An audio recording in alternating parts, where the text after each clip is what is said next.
Unlocking a better life. You want to develop and grow?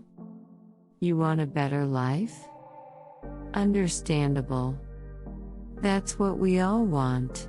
But what does that life look like? Is it about having more? More possessions? More money? More recognition? Will that make you happy?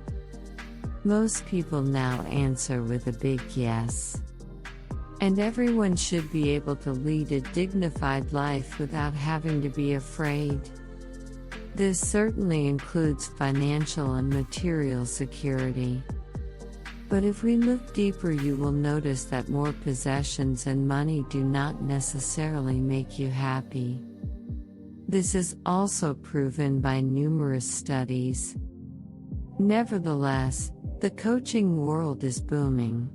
Everywhere it is advertised, become the best version of yourself. Yes, you can and should become that. But what does that really mean? Who or what is the best yourself? Who are you if you take away your imprints, your upbringing, your beliefs? What would remain of your identity? What would sustain you?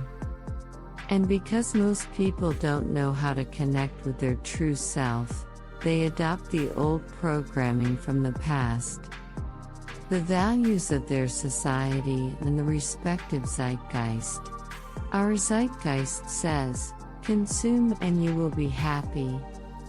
But that's how you create a life for someone else. For a fictitious person.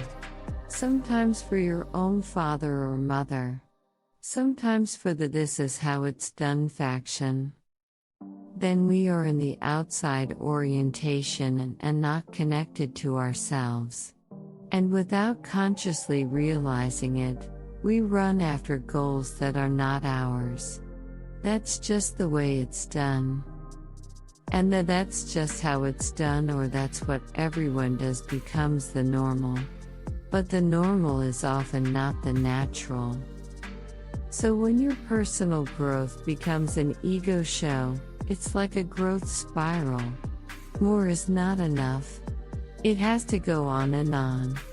And in comparison with the outside, this seems completely coherent and right. On the one hand, this is due to the imprinting and the social values and norms, i.e., what is considered to be right, and on the other hand, it is due to our ego. The ego can be quite mean. It will try to manipulate you. Not because it is evil and mean. No, but it tries to protect you. But what the ego doesn't know is that you are not 5 years old anymore, and that not everywhere where it suspects danger is really danger. Therefore, it is important that you learn to recognize your ego, to expose it when it acts against your free will, and of course to finally overcome it. Sounds quite simple, doesn't it? Sometimes it is. Often it is harder, and sometimes even hard work. It can be easy, for example, when you are upset about the weather. Something you have no control over, but which still causes you discord because of your thoughts, feelings and reaction. It may be a little more difficult to recognize your ego when you are standing in line at the supermarket and the person seems to have all the time in the world. Restlessness and impatience arise in you and your thoughts curse the person in front of you.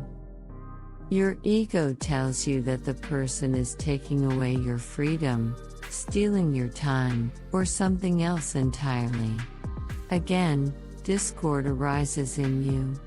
The other person may not even know about the process that is going on inside you. The most difficult situations are probably the ones where you realize only in retrospect that you have been led up the garden path by your ego. But you also recognize these by your inner discord. In these phases, it is important that you are patient and indulgent with yourself.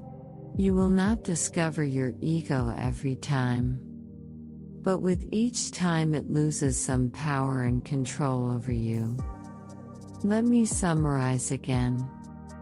1. Discover the real you. 2. Recognize your deeper goals.